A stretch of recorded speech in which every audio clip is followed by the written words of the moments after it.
Welcome all. This is the Friday, August 3rd meeting of the Texas Industrialized Building Code Council. This is a call to order. At this point in time, I'd like to roll call and check for a quorum. Rolando Rubiano. Present. William Dub Smith. Here. Brian Eisenreich. Randy Childers. Here. Douglas Robertson. Here. Mark Remmert. Here. Stephen Fitzpatrick, Here. Jesse Ryder, Here. Scott McDonald, Here. Edward Martin. Here. Did I miss anyone? It appears we have a quorum. Moving on to item C, approval of minutes. I'm assuming everyone has had a chance to take a look at it. Any comments or questions required by council? Chairman Brown, there's one typo in the fourth paragraph from the end. It says that the council member Roland Brown, seconded by Scott Fitzpatrick, and that should be Steve. I don't think Scott wants credit for that. No, sir. Good catch. And if I may interrupt myself, if all council and guests would address by starting with their full name or first and last name, so we can properly document the minutes of the meetings. Second of all, those of you who want to have time for public comment, there were forms. If you've not filled one out, please do so. If you have one filled out, please pass it to me. So with any additional comments on the minutes? Motion to approve. Scott McDonald has raised a motion to approve. Do I have a second? Second. Second from Mark Remmert. Minutes are approved. Moving on to item D. Hold on. Yes, ma'am. I think you need to vote on it. Oh, I'm sorry, I forgot, didn't I? I'm trying to get out of traffic here. All in favor of approving the minutes, say aye. Aye. All opposed? Moving on to agenda item D, staff reports, starting with the licensing division.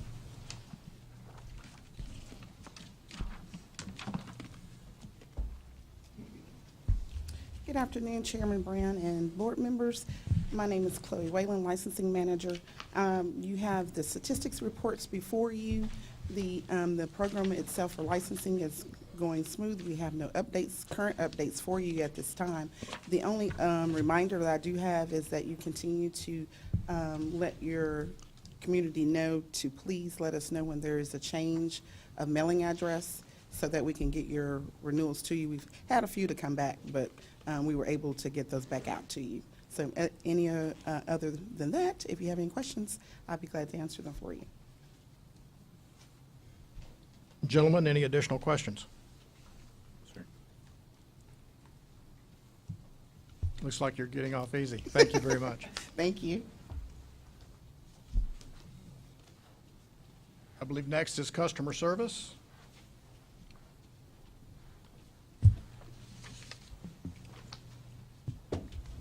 Good afternoon, council members. My name is Misty Maldonado de Leon. I am the customer service manager for this industry. As you can see on the report, the contacts for this industry are low. We don't handle the emails that come in for the industry. They go straight to the regulatory management program, so they answer them directly. Phone calls, we also have a direct line that we send to them, so they get direct assistance by the subject matter experts. And if you don't have any questions, that concludes my report. I think in last meeting, Doug Robinson, I think, had a question about, I guess, pertaining to how hard is it to find your organization? Is there some sort of a disconnect between our industry, people who are utilizing our industry, and your group? Do you have any additional thoughts there? Well, we offer our 800 number first. They would call that with general inquiries, but because it's so intricately detailed, we try to get the subject matter experts to take those. Okay. Okay. Council, any additional comments or questions? Thank you very much. Thank you. Enforcement Division?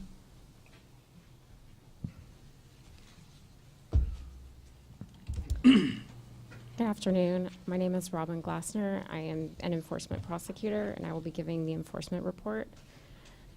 This go-around, we do not have any cases to report on. No agreed orders were entered, so I don't have a case report, but at the January meeting, there was a request for enforcement to give you guys some additional details on allegations that come in and what they are and who's committing those allegations when we first get the complaint, or it's either by a complaint or by a complaint form being filled out. So that's what you guys have in your report from enforcement. And to kind of go over everything, we did it for the past 3 fiscal years, but 2018 will stop at June, since the report was ran in June of this year. And just to make sure everybody remembers, our fiscal year starts September 1st, and then it goes to August 31st. So that's why it's not going as late. And based upon when our reports are due, the month of July is not entered. So one important thing I wanted to point out was on the grand totals, at the bottom of the violations at opening part. So at the bottom of each column, it reflects how many allegations of that particular type on the left were alleged when the case was open. And then also at the top, there's builder, manufacturer, and not licensed or unlicensed. So if those don't seem to make sense, this is why. Sometimes when a case gets filed, multiple allegations will be alleged. So one case will be open, but might have 3 different allegations, which would mean that the number for the grand total is not going to match the number that's on the number of cases opened on the next page. So like, for example, in year 2018, you'll see the grand totals at the bottom would equal like roughly 24. But when you go to the 3rd page, it shows number of cases open being 24. Some of those complaints that were filed had more than one allegation. So that's why it's kind of broken out that way.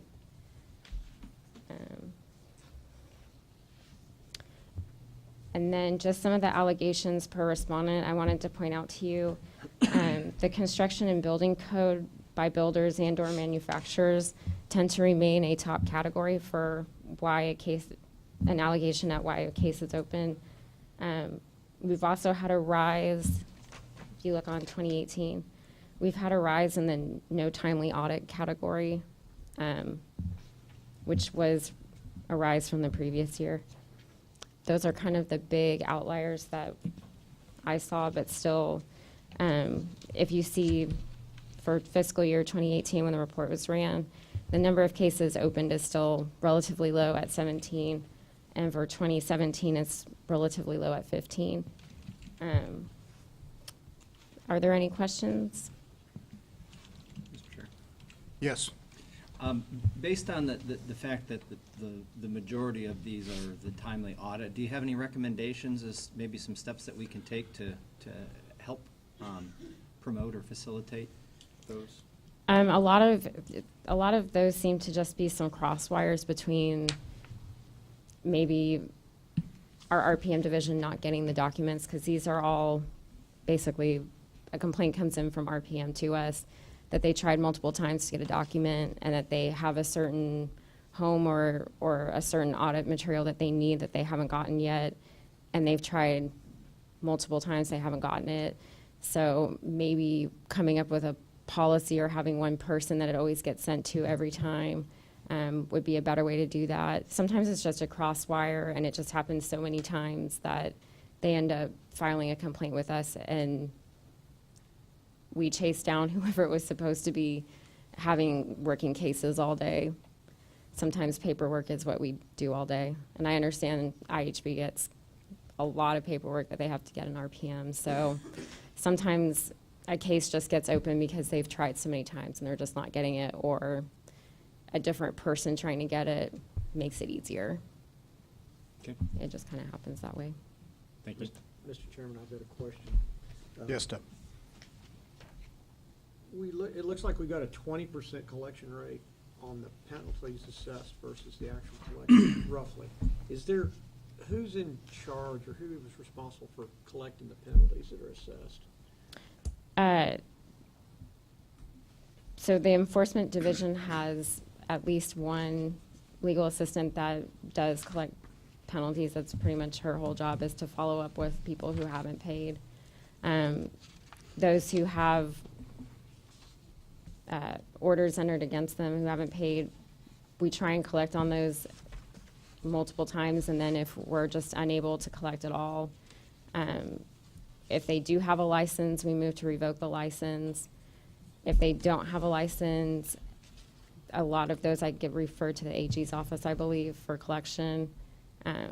We have different processes to go through each time, but there's not a whole lot of outstanding penalties for this program. I was just curious if it's similar to like the Texas Real Estate Commission or the other, agencies, if there's any, short of revocation, is there any other way to effect a payment from those folks? I mean, if we go through a revocation, we still have to go through our normal enforcement process, which would be opening a case, and then we send a note, what's called a notice of alleged violation, and the licensee has 30 days to respond to that notice.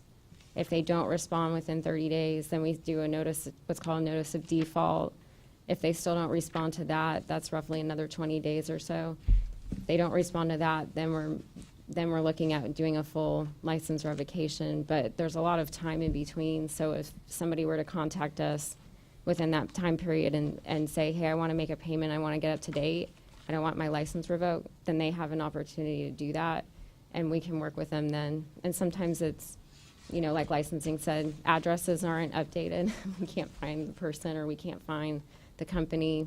Somebody moved, or they had a registered agent change, and no one told Secretary of State, and no one told us, but they somehow get a notice magically through the mail, and then they call us and say, oh, I don't want my license revoked. Can I get up to date on payments? We absolutely will do that over revocation. Any other questions?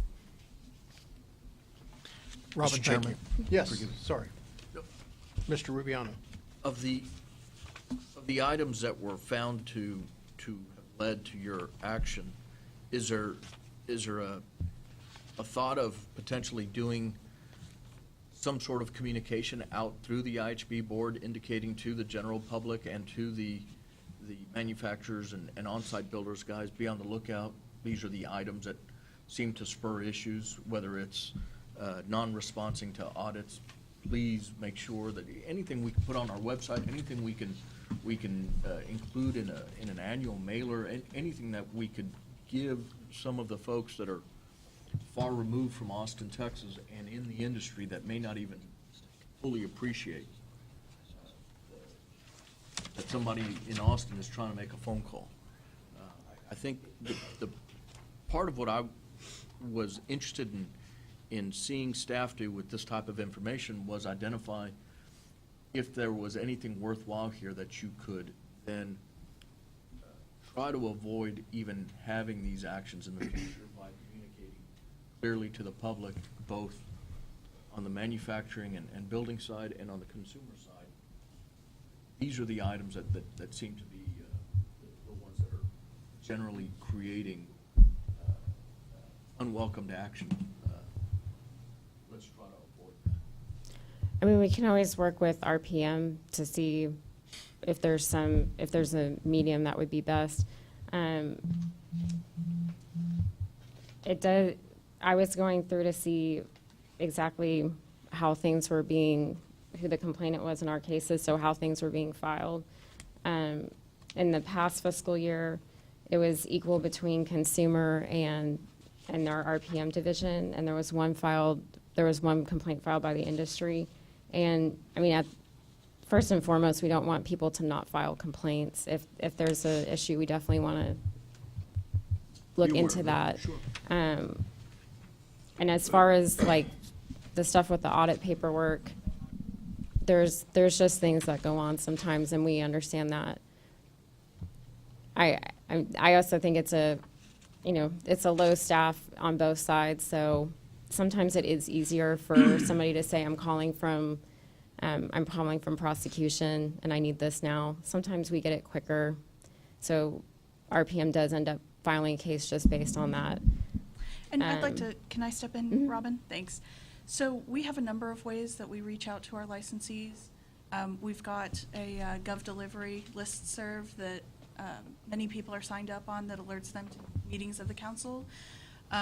We've also got of course, our Facebook page and other pages, Twitter and all that. And so, okay, so anyway, I say that to say, one of the things in the audits maybe, and I think licensing touched on this, is keeping the address current. Maybe that's something that we can alert licensees to, and that would eliminate some of the, a few of the violations. But thank you for that, and we can talk internally about how best to do that. Thank you, And Mr. Chairman. a lot, I guess the other thing is, these were violations at opening, so I'm sorry, it's an allegation at opening. It's not necessarily a violation at opening. It's an allegation. It would become a violation if it went to an order. So a lot of these got handled, a lot of these cases that got open were handled by means other than an order, obviously, since I have no cases to talk about today with you guys. So it's kind of, the complaints were followed up on and they were handled in other ways besides a fine. Any other questions? Robin will take no cases as a positive. Thank Okay. you. Thank you. Regulatory Program Management Division.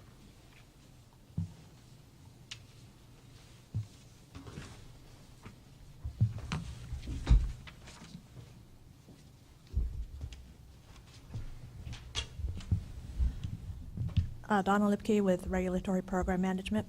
I want to say, too, that we, as far as the industrialized builders go, every time they get their license, every time they renew their license, they get a one-page document that says, these are the things you need to do in order to come into compliance.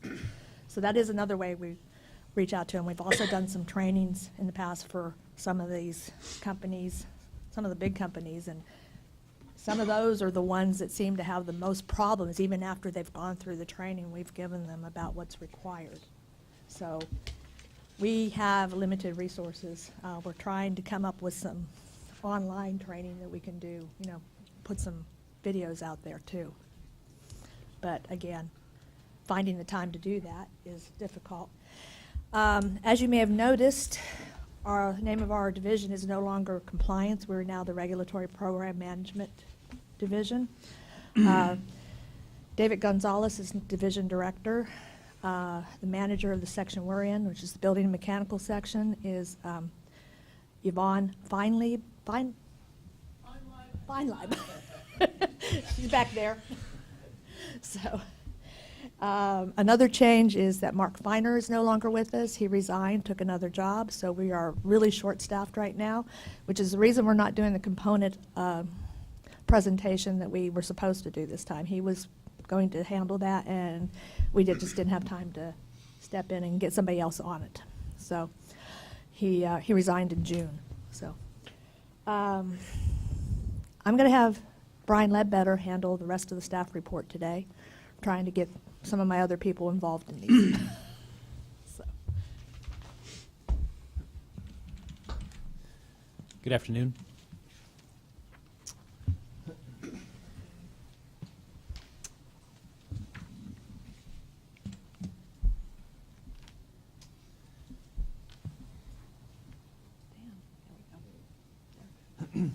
So, let's see here. This page has a list of manufacturers certified since the last meeting. You can see there are 10 manufacturers that have been certified since the last council meeting, and all but one of them are equipment building manufacturers, commercial. The last one at the very bottom manufactures jail cells. There is, I'm sorry, the chart in your notebooks differs a little bit as one manufacturer, Hunter Buildings, completed the process of certification after the documents are already prepared.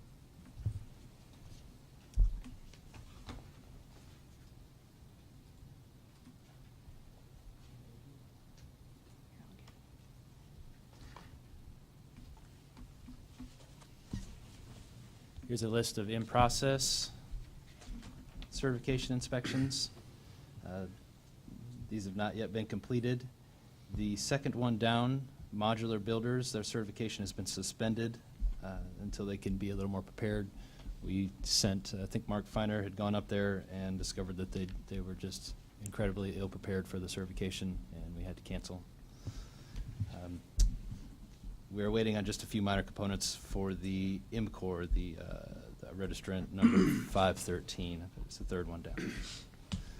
The others are in process and ongoing. You see there's a couple of residential ones on there, so that's always nice to see. I like to see those. It's just not cooperating. I didn't do them both. There we go.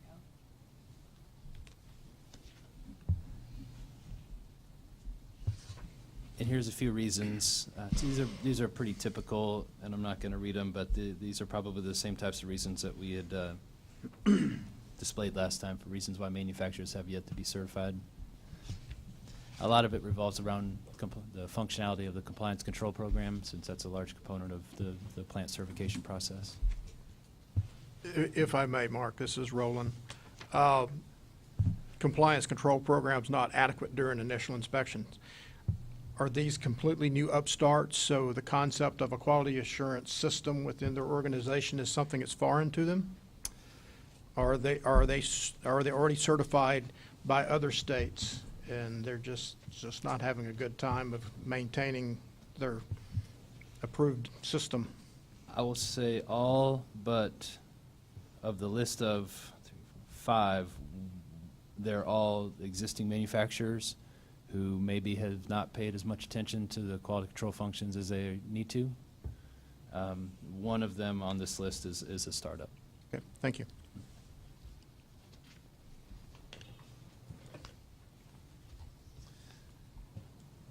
The following few slides will be the trends and statistics. This list here shows the numbers of units constructed through May of 2018, which is the last month of data that has been reported into our database.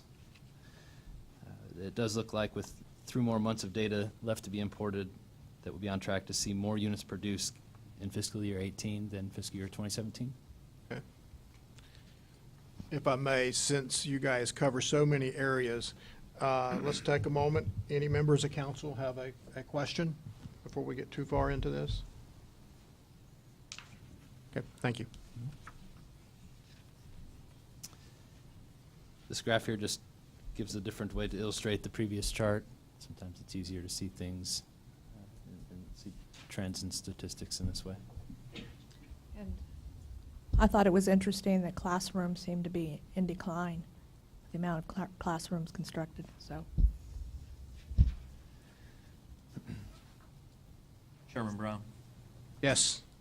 just a quick clarification, because I saw that as well, and yet, at least in the region in South Texas, we're seeing an increase in what the school districts call portable building classrooms, primarily because as things kind of seem to grow chronologically, a school district will pass a bond issue about every 10 years to manage costs of construction, and we're at about that 8-9 year period into that bond issue, so we're putting kids in portable buildings, which that's fine, but it just seems surprising to me that either we're not manufacturing these, or those classrooms aren't following the program to get registered, or something to that effect. I don't know. Maybe the manufacturers on this board could answer that. From Ramtech's position, we still build quite a few of them, but to support what you're saying, quite a few of them are still in our yard waiting for somebody to have a need.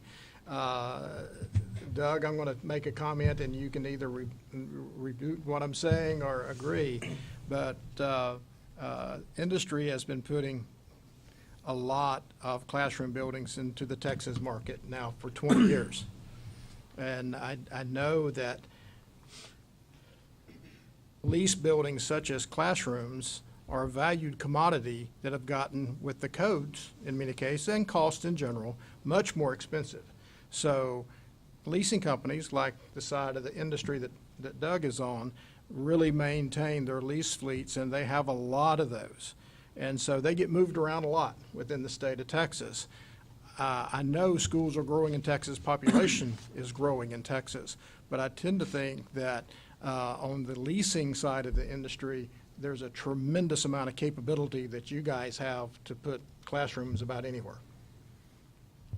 Mr. Chairman, Doug Robinson. I would characterize the fact that there is a glut of inventory, certainly in the leasing market. And if you think back to when certainly I was in school, portables were more acceptable, and they were a way to expand and contract a school.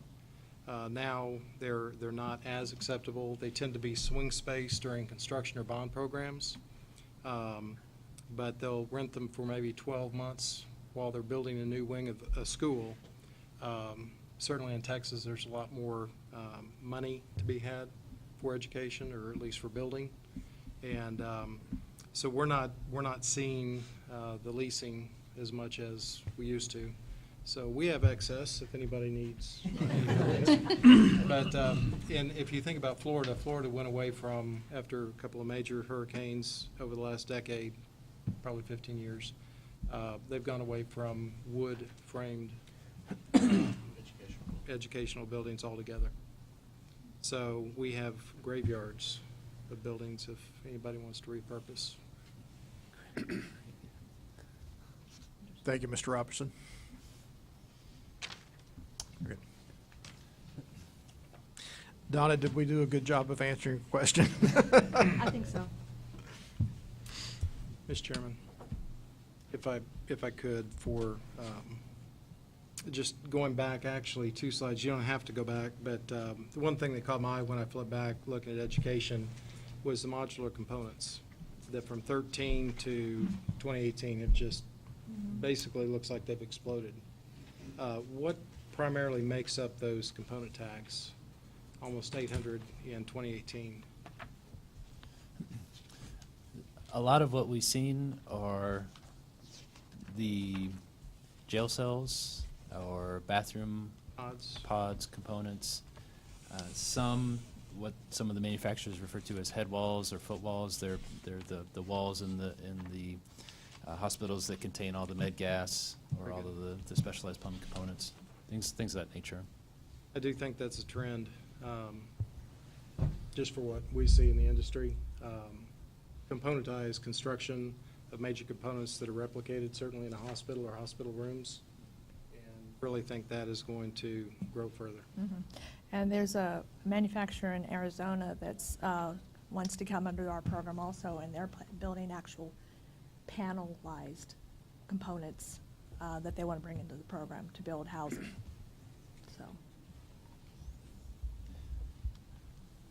We'll get that Insignia component presentation put together for the next council meeting for sure, and in that we'll go just a little bit deeper and have some photos and illustrations of what types of things you're doing. It's a neat approach, and it's creative and definitely is beneficial in just about every metric.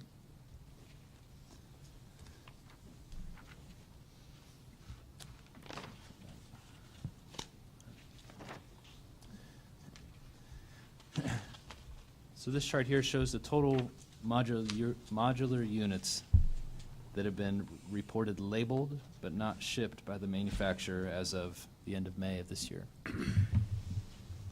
And that would be the top portion of this slide, and then the second bottom portion of this slide shows the total number of in-plant inspections performed by third-party inspectors.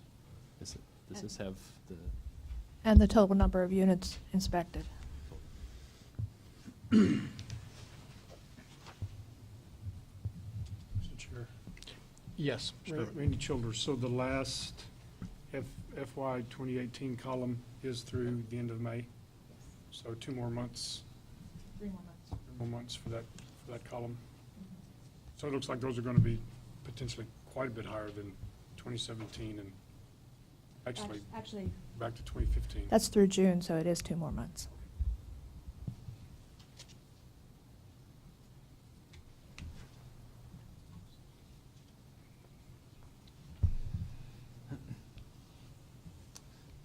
This slide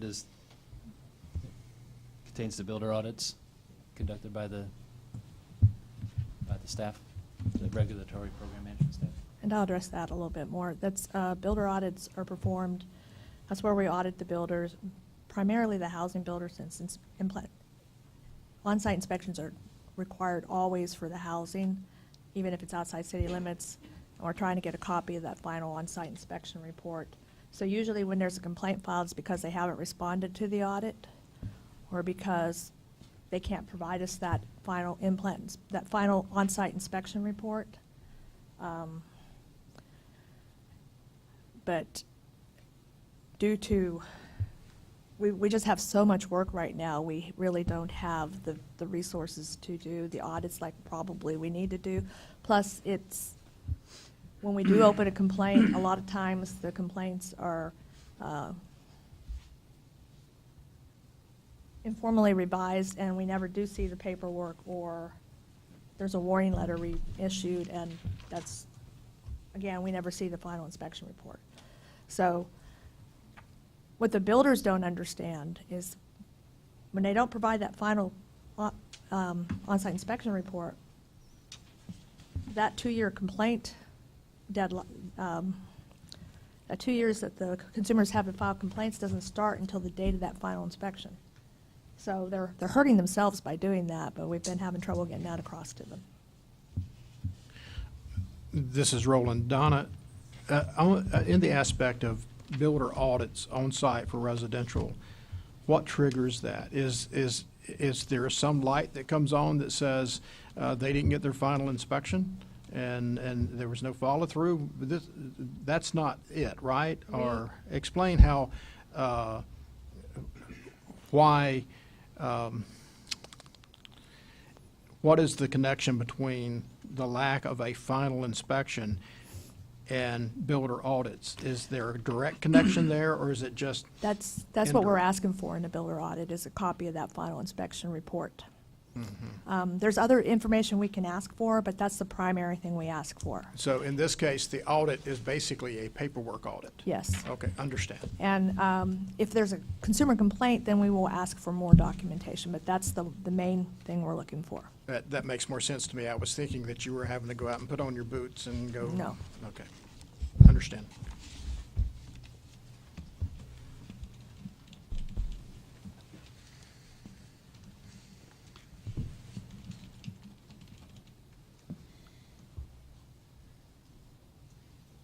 This slide shows, excuse me, this slide shows the Decal sales, the total revenue from sales through the end of June 2018. So again, we have a couple more months left.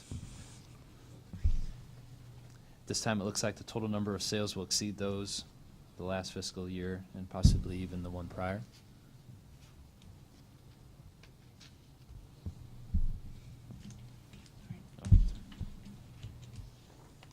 Giving them time to digest it. And this just represents the same information in a different way from the previous slide.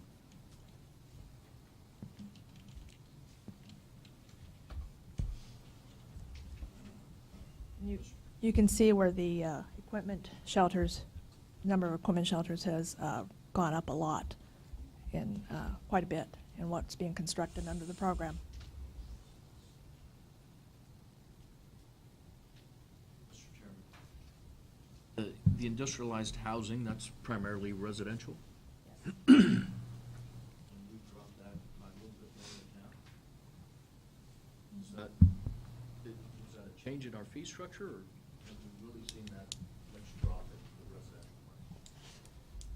Well, this is, remember, this is decal sales. This isn't number of units built. So decal sales, they may buy the decals and not use them for 6 months or more. So if you really want to look at how many have been constructed, you need to look at that first chart that shows how many have been constructed under the program.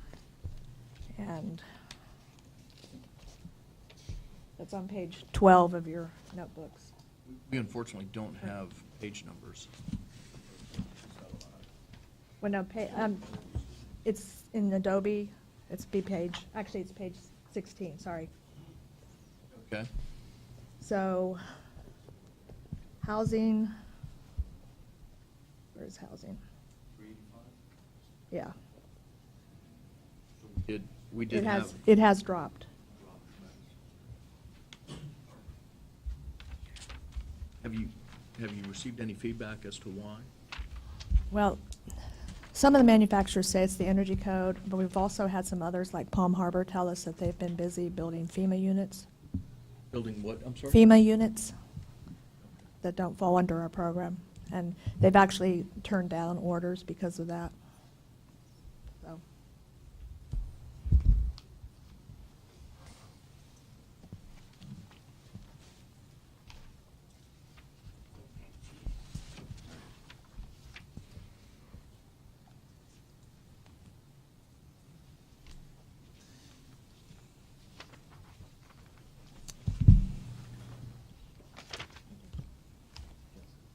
Oh, this one we were talking about. Oh, sorry. So this here shows the actual number of decals sold through the end of June 2018.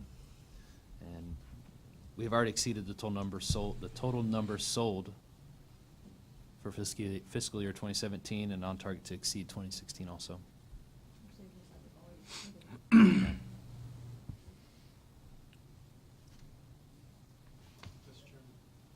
Yes, Mr. Robinson. Doug Robinson. Donna, we haven't talked a lot about site-built relocatable educational facilities, but looking at this, 2012 to now, last 2 years have been zero. Do we have anyone registered currently as an REF? There's one entity registered as an REF, but they have not been purchasing labels. And as far as what we suspect is that they're being constructed, but not under the program. But we don't have any way to track that. We have no way to find out what's going on. Okay. And personally, I would like to see that out of the law, but we just don't have a good way of it doesn't really fit into the program. Thank you. Mr. Chairman, Yes. this may be a little too broad of a question, but help us understand that just very quickly, this site-built REFs versus the discussion we just had a moment ago of portable classroom buildings. Site-built REFs are relocatable classrooms that are constructed at the school site for the first use. So it's actually constructed in place. And it's not built in a factory. It doesn't really fall under the way our programs usually lines up with factory-built stuff. But it was added to the program several years ago, and there was a requirement that all relocatable educational facilities, whether they were site-built or built in a factory, had to fall under the program. So the council did come up with rules and procedures to handle that, but the way the law is written, it says that the school districts shall not purchase or lease buildings that don't fall under the program. And unless we ask the school districts to report to us what they're getting, there's no way for us to know if they're getting these. If I may, I suspect that's the gap in what we're seeing in South Texas versus what we're hearing here from the industry. It could be, yeah. I would recommend that staff, if you have the opportunity or if TDLR has a management means of communicating with the State Board of Examiners for Architects and giving the architectural community the ability to know that this even exists, this requirement even exists, might be a way to close that gap of why we're seeing relocatable educational facilities on so many campuses, and yet very little interaction through this program. I don't think the school districts or Well, the local architects are really School- aware of the existence. school districts were notified of it, I can yeah. appreciate that, but more than once when the. All I'm saying is that Austin might need to scream a little louder if you need the rest of the state to hear you. Okay. This is Roland. Donna, I assume REFs were basically school systems that were building their own classroom buildings. Is that correct? Site-built REFs? Yes. Yes. Well, some of them are built, some of them are. The ISD is actually having the buildings constructed themselves. Right. They may be hiring this company to build them for them, but yeah. Okay, thank you.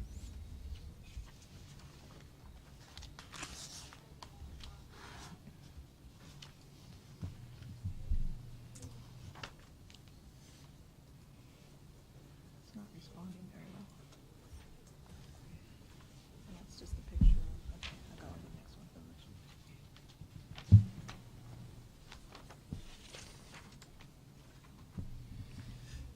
These last two slides are going to be in reference to Insignias, and this one is the Insignia sales total revenue.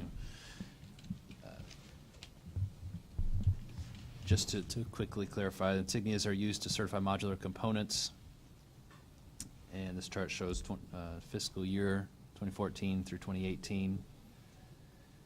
And the revenue from Insignia sales is negligible compared to that from Decal sales, and we've already exceeded the revenue in fiscal year 18 from the last fiscal year.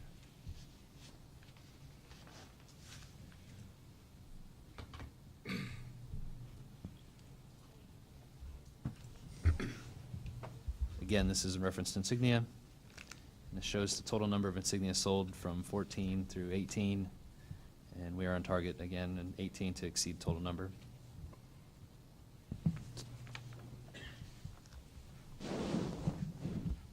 Mr. Chairman, if I may. Yes, please. So again, the decals go on a complete building, the insignias go on modular components? That's correct. Decals go on, okay, say there's a house that has 3 building sections that go together.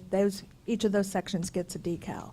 But components could be a wall component, it could be a bathroom component. Those get insignia.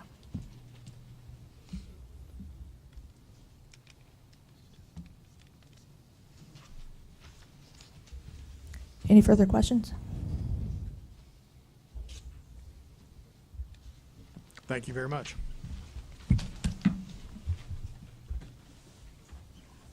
We are now on item D5, the Executive Office Report. Yes. Mr. Chairman, Advisory Board members, Nick Boenas, TDLR Chief of Staff, here to give you a little summary of what's happening around the agency. First off, I want to thank you for being here and thank you for your service. The agency this summer, we completed our strategic plan, and it's something that the legislature mandates every 2 years that all state agencies complete. It's something we take very seriously. We hosted external sessions in Arlington, El Paso, Houston, McAllen, and in Austin. And these sessions were an opportunity for folks to come in and share ideas and opinions on how we're doing and what we could be doing better. For those who were unable to make any of these sessions in person, we made it available for them to participate through our Facebook page and our website. We also conducted some internal sessions with our staffs and throughout the agency there. And the final report has been completed. It's been submitted to the Governor's Office and the Legislative Budget Board, and it's available for viewing on tdlr.texas.gov. Following that, we went to work on our legislative appropriations report, and staff identified exceptional items, rider requests, and provided information on revenue estimates and expenses. That report was completed and recently approved by our commission, and it also was submitted to the Governor's Office and the LBB. and that was turned in last week. Also like to talk a little more in detail about our outreach, which Molly touched on a bit. Mr. Rubiano wanted to give you some more information on. Over the past 6 months, I want to start off with our website. So over the past 6 months, your website has generated 31,456 page views, and that's an average of 174 per day.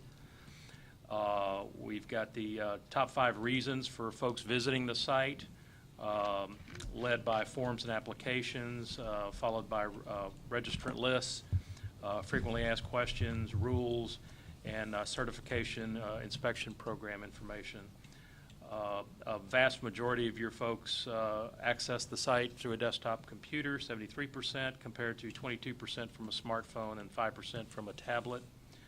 We also do have our presence on Facebook and Twitter, so please check them out and keep up with TDLR news and events through those media opportunities there. We also, as Molly mentioned, our listserv. We have more than 3,400 subscribers that receive various email notifications, blasts pertaining to this program. And if folks are not receiving that, they could simply go to our website and subscribe there.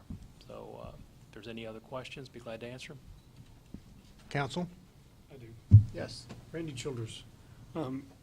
Nick, we talk a lot about the social media presence and the outreach. Yes, sir. How do y'all feel that you're doing? You feel small, medium, large, doing great, really need to do more? We keep asking about it, but how do you feel you're doing? I feel we're doing good. I think we could be doing better, and we're always looking for ways to get better.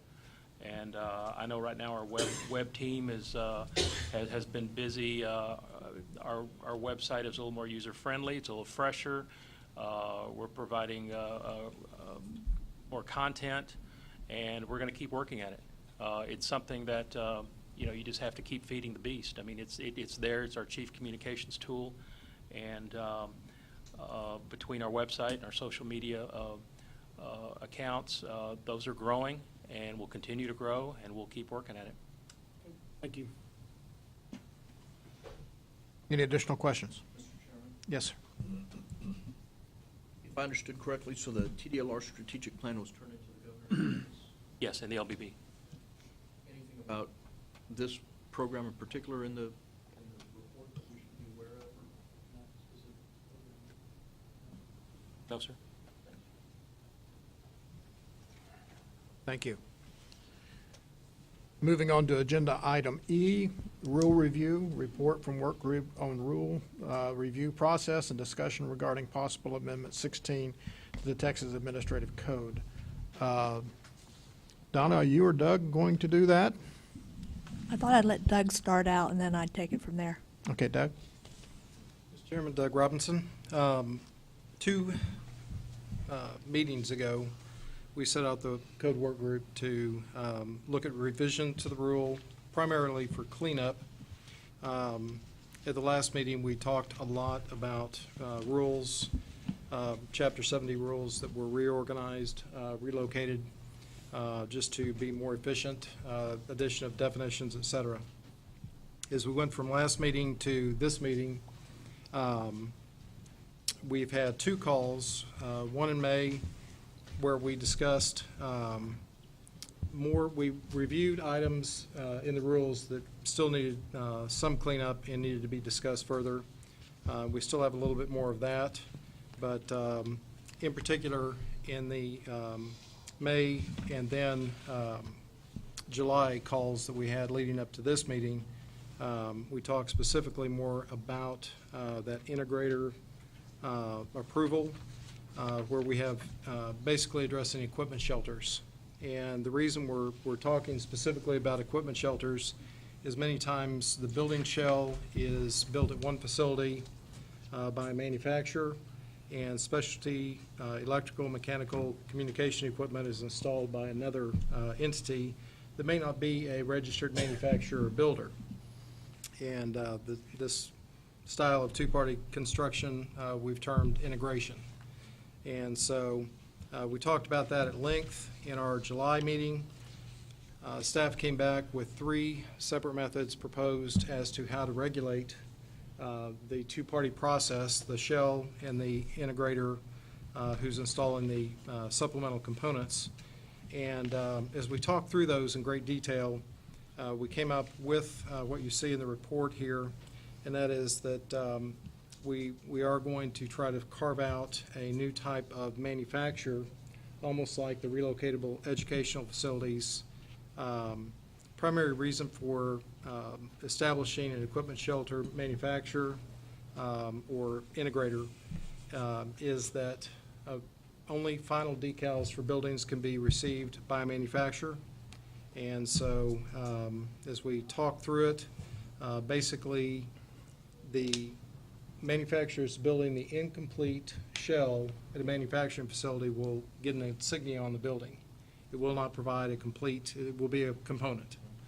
That component can go one of many places. It can go to an individual, it can go to a separate company, it can go to a part of the same company just at a different facility, or at the same facility. But basically, because of all the variations of how these shells can be acquired, it can go through a builder, it can go directly to a user, if that manufacturer is a builder as well. We needed some way for that final person to be able to get an insignia on the building once the electrical, mechanical, and other components that are required are installed. And so we're setting out through supplemental communication after this meeting. So the work will continue with the work group, but we will look to establish how we're going to do that new manufacturer, and I'm sure staff has worked on that. But basically, that's the gist of the work to date on our calls. So basically, one manufacturer would build the shell of the building, that would get a component insignia on it, and it would go to another manufacturer.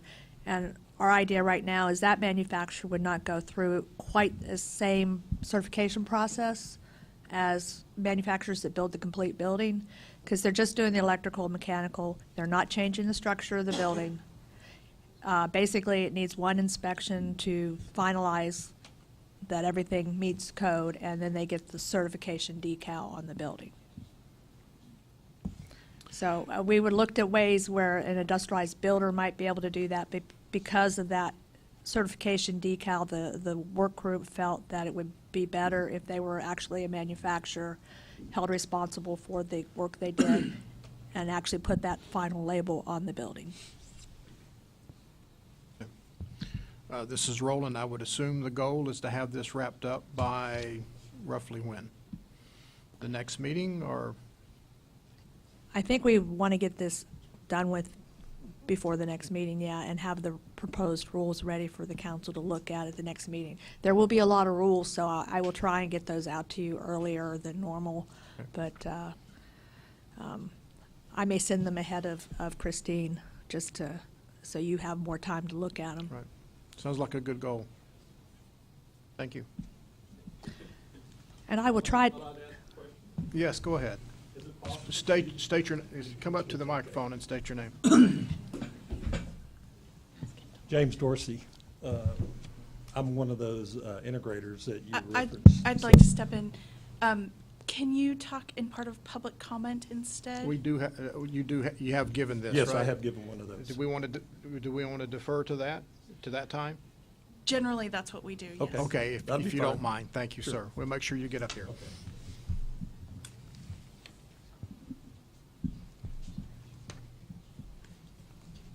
Any further questions from council?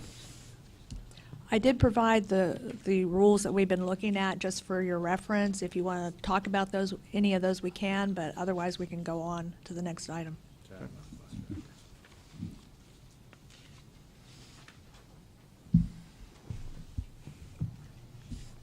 Good, Mr. Chair. Okay, thank you. Let's move on to agenda item F, discussion and possible action regarding approval of third-party inspectors, third-party inspection agencies, and design review agencies. Okay, that's on page 49 of your notebooks. That shows we have 5 new third-party inspectors that require approval and one third-party site inspector. Site inspectors are only approved to do installation inspections. They've met all the criteria set by the council, and all they need is final approval by the council.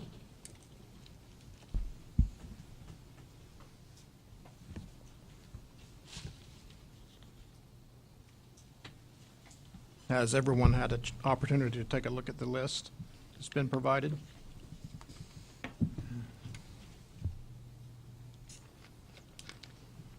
Would someone like to make a motion? Randy Childers make a motion to approve. Second. Second, Scott McDonald. All in favor, say aye. Aye. Opposed? List as submitted passed.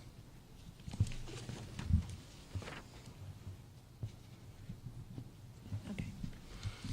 Item G, report regarding the 2015 International Energy Conservation Code and the Industrialized Housing and Building Program.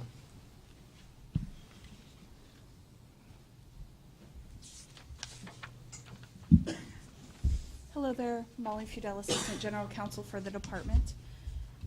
I'm here to talk with you about the 2015 International Energy Conservation Code and the IHB program. So the legislature, the Texas legislature, has adopted statewide energy codes that are mandatory for the entire state. The statute says that for single-family residential, the IRC, the energy provisions of the IRC are mandatory. For all other construction, it's the IECC. The legislature has also delegated some of the responsibility for updating those codes, adopting updated codes, to the State Energy Conservation Office, known as SECO, at the Comptroller's Office. So what SECO can do is, as those codes are updated every 3 years, it can, in consultation with the Energy Systems Laboratory at Texas A&M University, look at those codes and decide whether or not to adopt them by rule. So currently, as it stands now, both the 2015 editions of the IRC and IECC are in effect for the state. In conjunction with that, here at TDLR in 2017, we updated the codes, the mandatory building codes for the IHB program. So in accordance with the statute, the 2015 IRC and IECC are our mandatory building codes. Now, the residential provisions of the IECC are identical to the energy conservation chapter of the IRC in the 2015 editions. Since they are exactly the same, what we did here at the IHB program was said that manufacturers who construct single-family residential can construct to the IECC rather than the IRC, because the manufacturers, most of them have software which checks to the IECC instead of the IRC.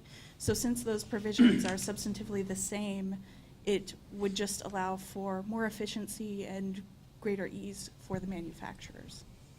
So because of that, the 2015 IRC and IECC, which are the same for residential, apply across the state. Local municipalities do have some authority to make amendments to the energy code. The legislature gave them the authority to do that.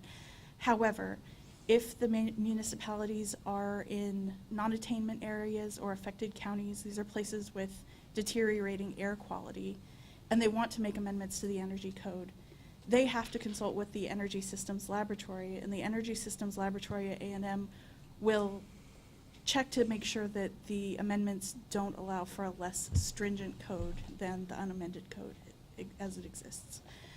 But unlike municipalities, the IHB program and the IHB statute do not allow us to make any amendments to the energy codes. This is Roland. Molly, you said something that was new to me, and maybe I've read it, and it just didn't gel whenever I read it. The State Energy Commission and the A&M Center, they have the authority to make the decision if we're moving to, say, 2018 IECC, are, I thought in the law that it was mandated within 24 months or 30 months or whatever it was. After the code had been adopted, we were forced to go to that next level code. But from what you're saying, that only happens after the state says, yes, we do agree, we're moving forward with this. So the time frame is not what I thought it was. I'm not exactly sure what the time frame is, but what the legislature can do, and what I believe it's done in the past, is for the codes in the statute, it'll say we adopt the International Energy Conservation Code as it exists on September 1, 2001. So that's what it says. And then it says, but SECO has the authority by rule to update to the newer code. The way the statute reads for single-family residential, it's basically the same, except for the date in that statute is the 2015, I think, as it existed maybe May 1st, 2015. So the legislature can always go in every legislative session and bump up that date itself, and that may affect the timetable. Okay. So I guess from our point of view, wait and see, right? They have to Yeah, make, and- it's not automatic, it's decisions they must make. This is Donna Lipke. If you have questions about the process, we do have somebody here from the Texas Energy Lab that might be able to answer those questions.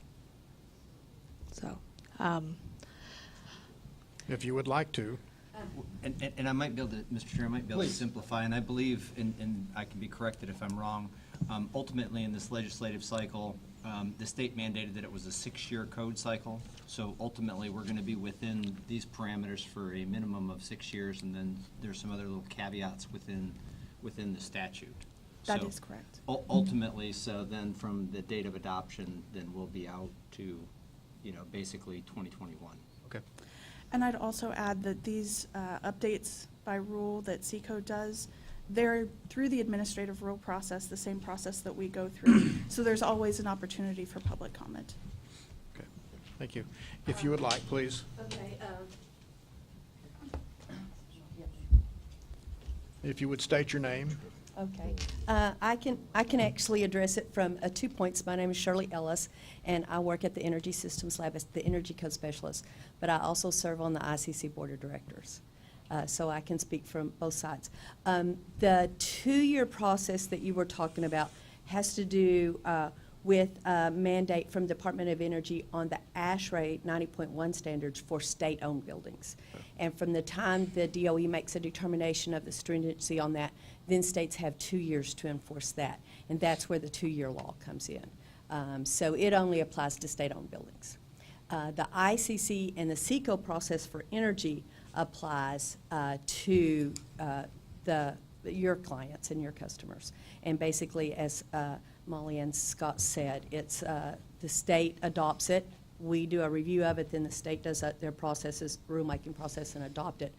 For residential, it's now on a 6-year process automatically. Commercial is not. Okay. So, and by the way, the IRC and the IECC for residential will forever be exactly the same now, because ICC has changed their process on amending that so that they will always be the same. So if you put in the IECC, then you're not going to, in future years, be in a problem with not meeting the IRC that the state adopts. Did that help answer? If there's any more questions on that process. This was specific, your answer, I think, was specific to the residential code, correct? Well, the energy code, residential provisions of the energy, you mean for the 6-year adoption? Yes. Yes, sir.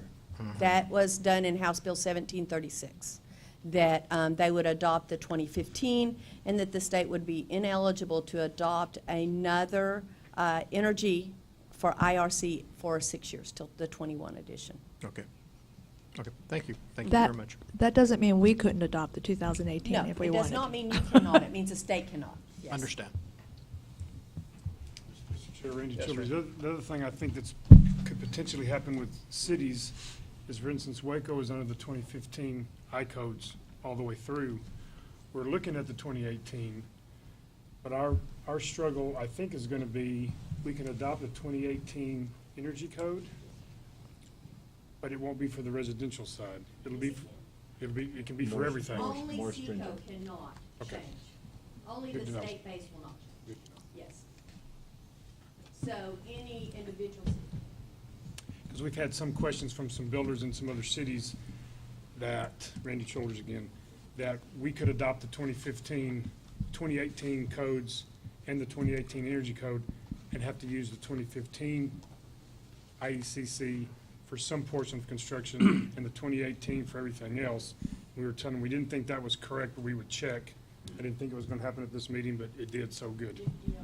No, that answers it. We were just afraid we were going to have to either not adopt the 2018 energy code because of the 2015 and the 6 years, or try to enforce the 2015 and 2018, and that was going to be a nightmare for cities, for builders, for everybody. Just like you did the 2012 and the. Ma'am, can you please step up? Yes. Thank you. Oh, sorry. It works, when the state was on the 2009 edition and states did the 2012 and the 2015, it works the same way as that. This is just the state base. The only thing in House Bill 1736 that will carry over to your 2018 is the amendments to the energy rating index portion, and that's on a sliding scale that the dates are completely different than anything else, code edition adoption or anything. Thanks, Shirley. Thank you, Molly. Now we will move to agenda item H, public comment. I have received 2 forms. Any other forms that need to be turned in?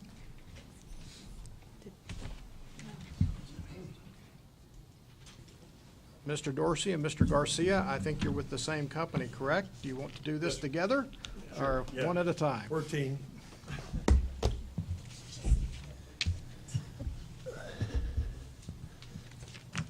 James Dorsey with Siemens Process Analytics and Solutions. Thank you, Board or Council for allowing us to speak with you today. We have, I guess getting back to my first comment, is it possible to get the proposed adoptions that you were mentioning earlier about amendments to integrators? Mr. Chairman, Doug Robinson.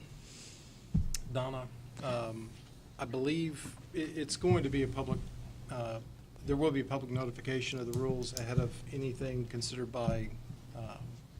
However, as far as the certification process, that's probably something we can handle internally, because I don't think we need to go through the same extensive process we do for certification as we do for full manufacturers. So it's going to be a simpler process.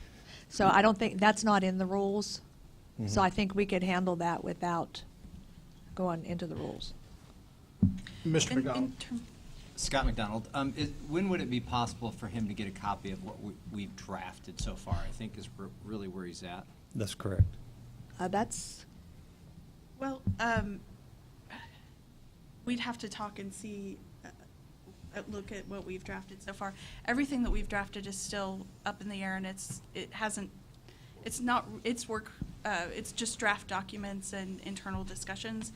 It's not in any shape ready for you to vote on or for us to be publishing in the Texas Register.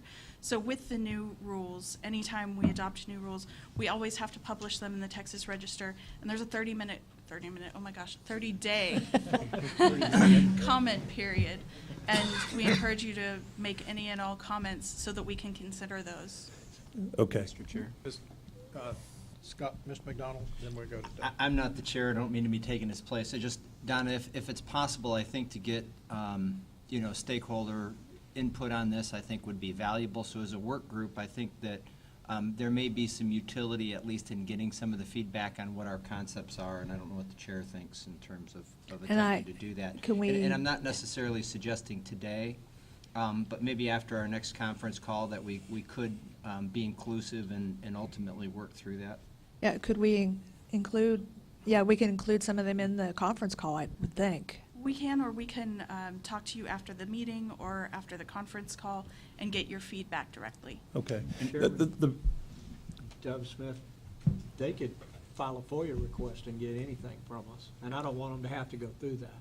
So let's be proactive. There are certain exceptions, and I think that this would fall within an exception. But that being said, we do encourage open and free communication, and we want to get your feedback. And the other reason why I'm bringing this up, in our industry, this rule doesn't exist. You don't get much feedback because most of them are saying it does not apply to our industry for a number of reasons, which Donna has been great, worked with her quite a bit on, understanding and educating folks across our industry.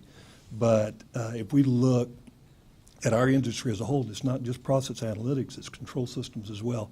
We mainly provide to refineries, chemical plants, petrochemical plants, fertilizer plants, those type of things that in many cases, there are no state, local, county, other inspectors that go in those facilities.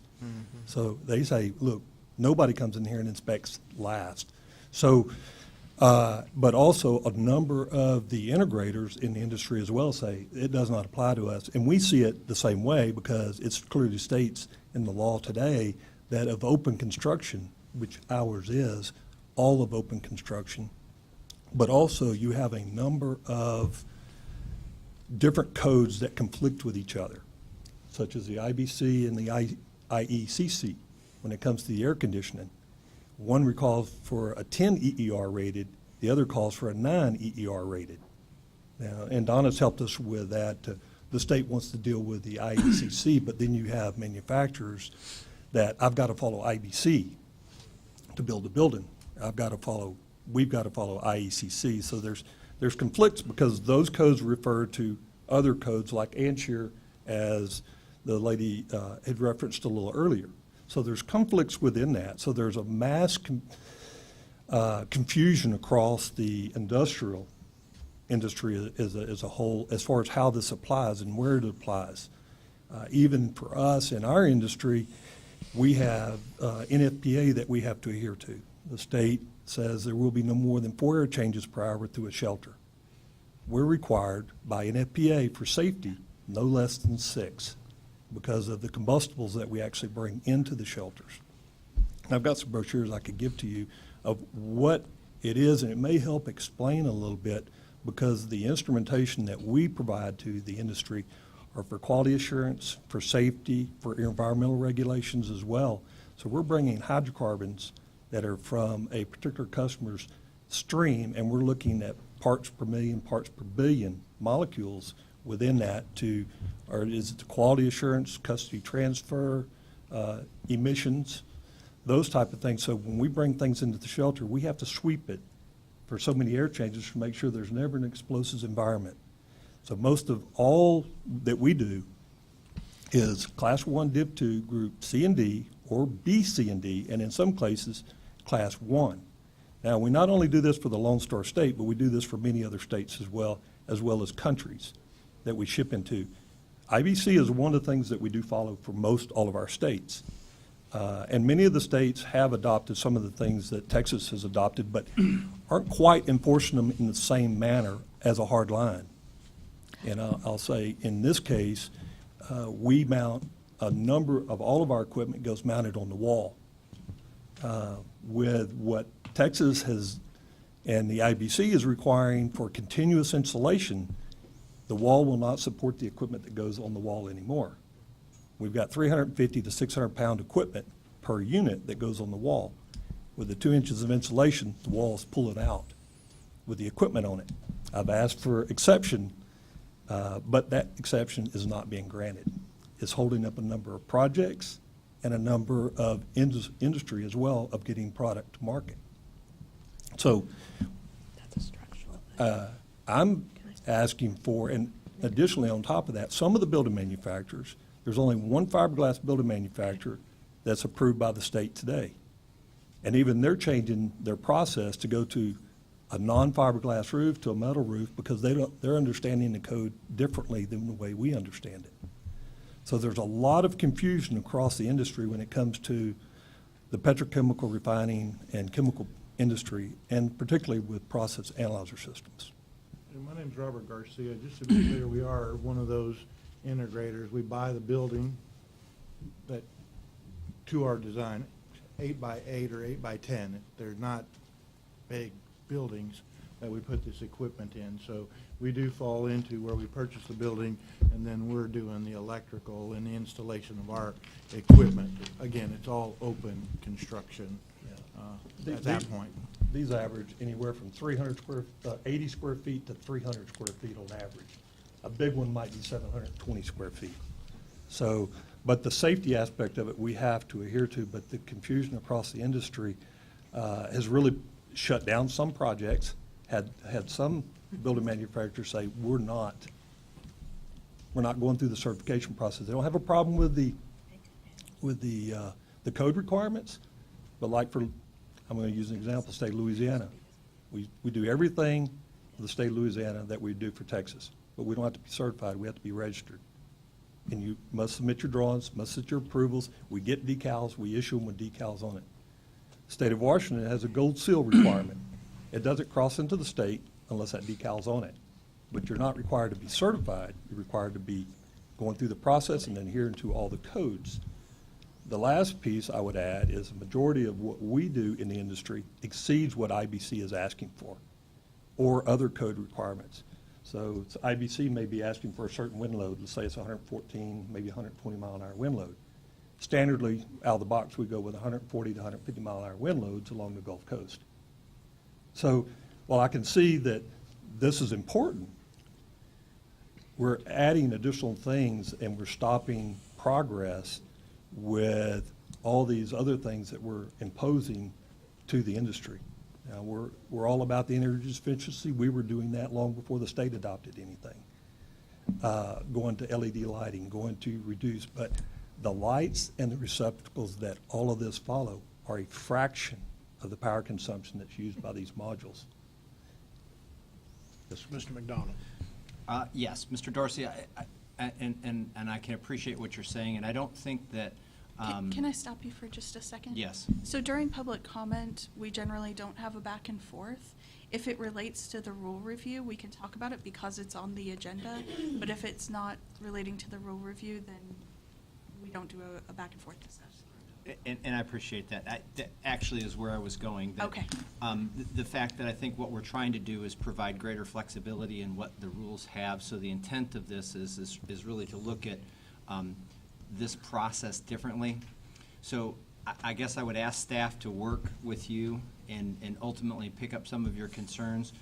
We meet for this very purpose, and we have subcommittees for the very purpose of trying to make sure that we understand the trends, what changes with industry and just technology changes. We certainly have a broad spectrum that we have to address, and if there are some nuances, we most certainly need to understand that. So I guess I ask staff if they can get that feedback, get it to the work group. We'll take that in. But if I'm hearing you correctly, I think we're really going down that path, attempting to help, rather than being that bureaucratic machine that prevents. So keep in mind. And I'm just to honor legal's wishes, I want to keep that from a debate back and forth. Yeah, sure. Staff I think is more than willing to help, and you know, they have a direct conduit to us, and we'll work through this. Well, just to add on here, we have asked for exemptions. And every time it's been a hard line, this is the law. Until the law changes, nothing's changing. We can't mount equipment on the wall and ship it that's not going to stay on the wall because we have a mandate. We came up with a solution that we offered to facilitate that. That's not being accepted. So, Mr. Dorsey, I'm just going to say, continue to work with staff. I think we're trying to go down the road that you're seeking. So I just want to stop there if I'm correct in that, Donna. Thank you. Mr. Chairman, Yes, Mr. Rubiano.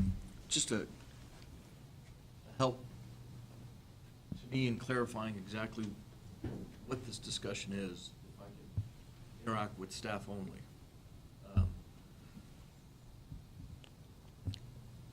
So we've got a complete building being sold to somebody.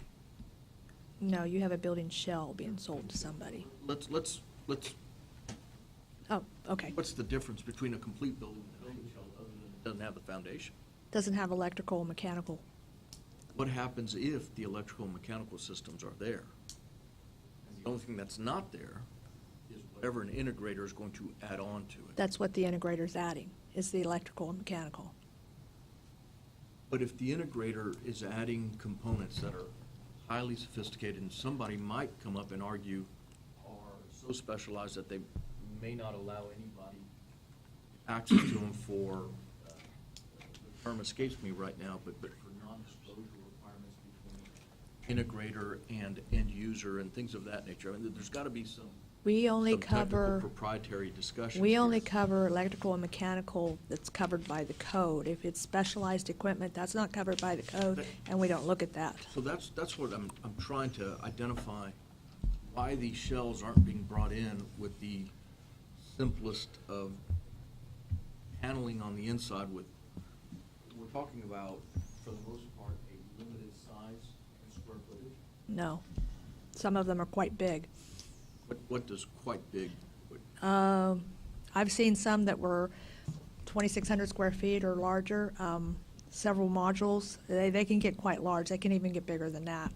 But even at that, so we've got an air conditioning unit to suffice it to be whatever it is that would fall within our program, which is human habitation and the building code. No, the equipment buildings are covered by the energy code now.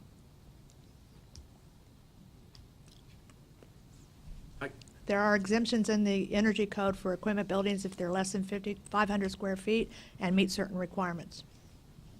Mr. Chairman, in the discussion that the ad hoc committee is going through, I would simply ask for one question to be asked and contemplated by the ad hoc committee, which is, are we sure we're not stepping into a part of the state industry, the petrochemical industry? These are petrochemical plants that typically aren't even governed by building permitting requirements.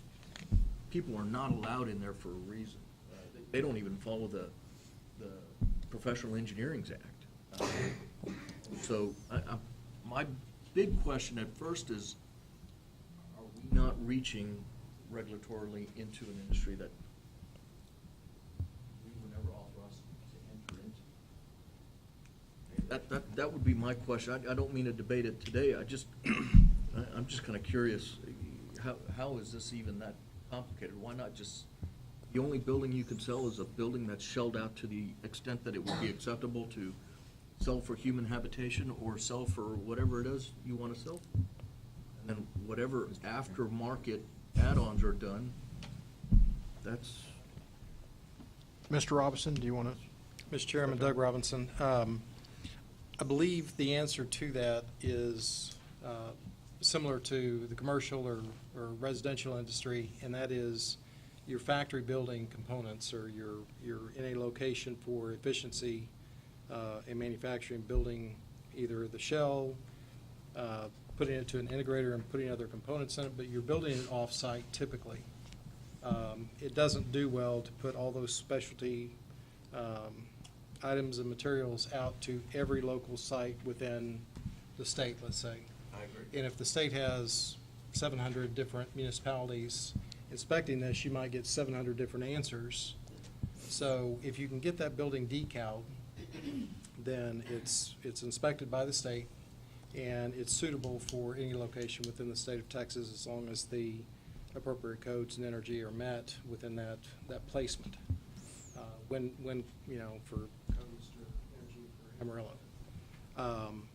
So it's more of how do we get there? How do we provide a manufacturer or an integrator to get a decal on a building where it can be then placed anywhere in the state? And that's where we can utilize assistance, incoming information, help us revise the rules. And these are just tools. It doesn't preclude, in my estimation, and I may be corrected by staff, but it doesn't preclude a equipment shelter manufacturer from working locally with Dallas or Tyler or wherever.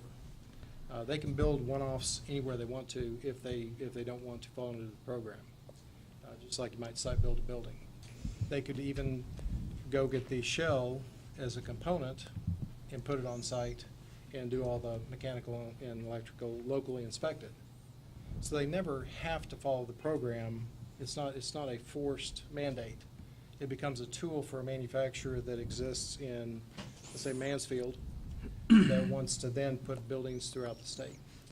So the issue is, an integrator is calling an IHB manufacturer, say, please sell us your shell, we want to modify it after we get it. But if they- And the IHB manufacturers will only manufacture within our program.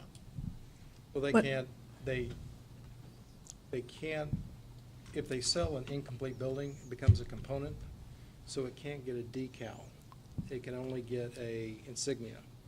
Because it doesn't have the electric, the mechanical, the plumbing.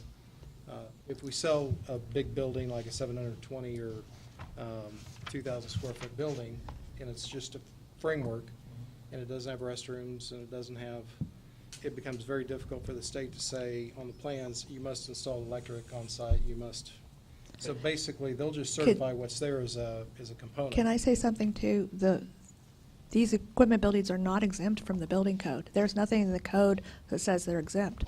There's also nothing in the professional engineering law that says they're exempt from being engineered if they meet if they don't meet the exemptions in the law that I'm aware of. That's not what I'm saying at all. As an engineer, I would recommend everybody follow good engineering practice. And I go by a building, not a shell, a building that's 800 square feet through this program that does not have a restroom in it and does not have any windows, but has a door in it. If it has approved plans that allow that and has requirements for restrooms on site, and there's certain things in our law and rules that, And that's exactly where I'm heading, is my building does not need restrooms.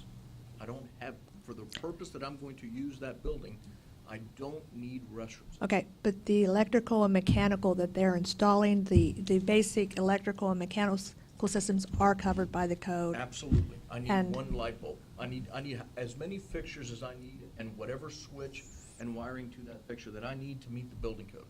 I'm not arguing that. But that's what the integrators are installing. They're installing they're installing the HVAC system and. What I'm trying There's to- nothing to preclude a manufacturer from doing exactly what you're saying.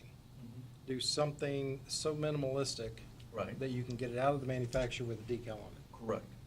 Now, if it's going to be used for an equipment shelter, and it says on the plans that bathrooms are required to be on site within X number of feet, and it's going to be used for an equipment shelter, local officials probably going to say it doesn't need the restrooms, I'll accept that. But it just becomes a different way to skin a cat. And one way that we came up in the conversation that we needed to simplify a manufacturer designation for an integrator was because of all the different variations. Some companies do it together. Some companies do it at two different facilities to where we would need two different inspections. Some people just sell the shells. Some people are just integrators and have to buy them from whoever. So Right. we needed a method if we want to help out that integrator in being able to distribute the buildings wherever they want to in Texas. We had to give them a path to get a decal on the building with everything in it as it's going to show up on site. And this is our tool, and if they don't want to use the tool, then they can go site build. Chair They can request, I'm sorry, Chair, Mr. McDonald has wanted to step in on this as well. If I can interrupt and give him a moment, he might bring something to the game. I was just going to suggest it might be useful to have Councilman Rubiani on the call, and he could help us with this. I don't know that we're even to the point to get down to too many details, but I think that it's useful. I think this is a good conversation. And also, I might add that we probably do need to consider where it is that we may have some unique systems that may set up for exemptions within this, meaning what components wouldn't be included. And I don't know that we had that conversation. This is very much from the broad level of all of the possibilities of industrialized buildings across the state of Texas and the variety of uses. So I think that we're getting into a niche, and we're talking about a specific market where maybe we need to consider maybe some of those components that wouldn't be considered in this. But I certainly would welcome him, and if the number's too great, you can boot me off and put him on. I have just one more comment. As far as equipment buildings, we see complete equipment buildings built by a manufacturer now. And as with any of these buildings, if it's specialized equipment that's not covered by the NEC or it's not covered by our other codes, we don't look at that. We're just looking at the basic electrical, mechanical equipment, the shell, the structure of the building. When they come and install their other equipment, that's not under our jurisdiction at all. We get out of it at that point. It'd be the same thing for the integrators. All we're going to have the third-party inspector look at would be the electrical and mechanical systems that fall under the code. Any specialized equipment, that's the integrator and their client's responsibility. It doesn't fall under us. Mr. Chairman. Yes. Doug Robinson, if we can, we definitely would like input. There's no reason for us to do something that doesn't make sense to who it's going to affect. So if staff can work with Mr. Dorsey and Mr. Garcia as far as gaining information, and if that is appropriate to give to us, or if it's appropriate for us to have a conversation, I would be willing to have that conversation to gain information for input. Thank you. Just last comment. I think the council and the program needs to have a better way of educating the industry. There's definitely a lot of conflict with third-party approved inspectors. They read the code one way, and it physically will not fit within the industry, so there's a lot of interpretation.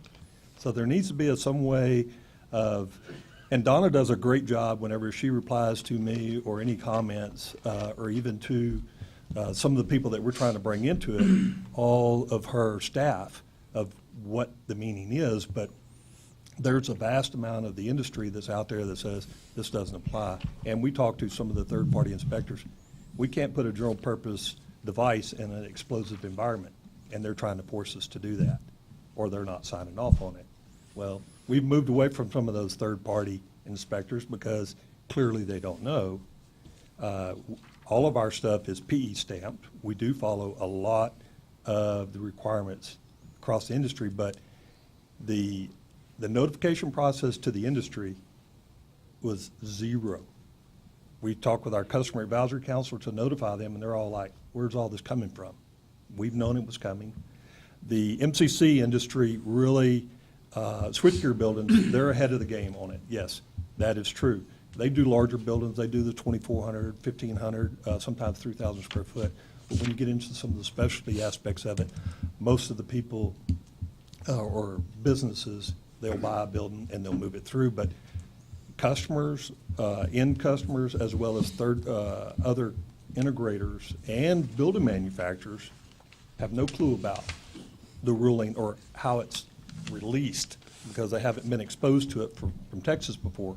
They have been exposed to it from other states, but how it's published out and what that means. I think that there needs to be more of that.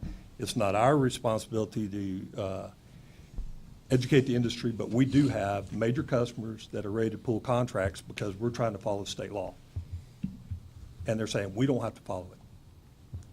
So that's difficult to say, okay, you know about it, you have to follow it, but, you know, the people that ignore it don't have to follow it.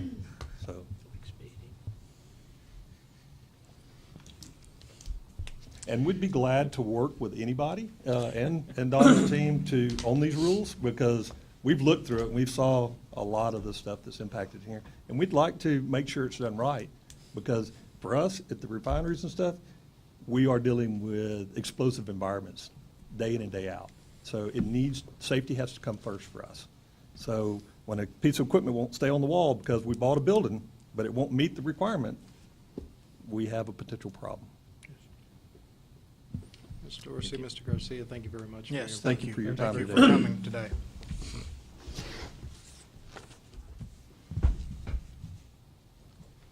Any other public comments? Moving to agenda item I, recommendations for agenda items for the next council meeting.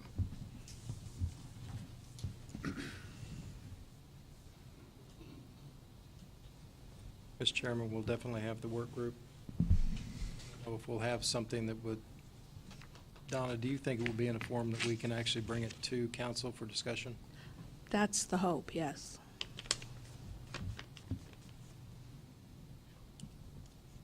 I was going to try and be here for one more council meeting. Talk about that later. We could drag it on for a couple of years. Would that keep you around? No.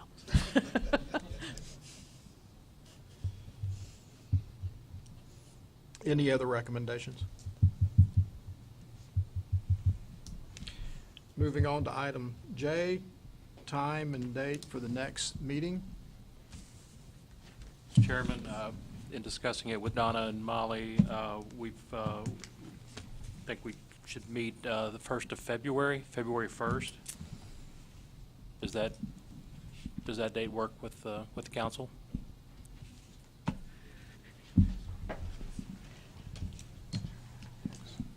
What they've liked me to do in the past is give them several dates to, Right. Yeah, we have to look That's the at the only day work we gave. group from that standpoint. Personally, I would have loved to have seen this wrapped up before the end of the year. I know getting into the holidays is difficult for everyone, but if the work group feels that it's going to be February is the right date, I can support that. When do you want me? end of January, February, we just need several dates to Yep. Okay. see if we can get a quorum together. Council, any discussion on that? Chairman. Yes, sir, Dennis, Dub. What about our appointment situation? If you have people that aren't appointed, they're on the work group, we're gonna have an issue there. I think we need to push it into November, maybe. I don't know. Some of us have been technically not appointed for so long that we don't even think about it anymore, so. I don't, it's not made an issue yet, Dub. I don't know if it is now. Just one point on that, just so you know, Brian Eisenrich, is that how you say his name? He has informed me that he is stepping down from the council. He's going to contact the governor's office because he has other commitments with illness in the family and stuff, so that he won't be able to continue. So that takes us down to 10 members.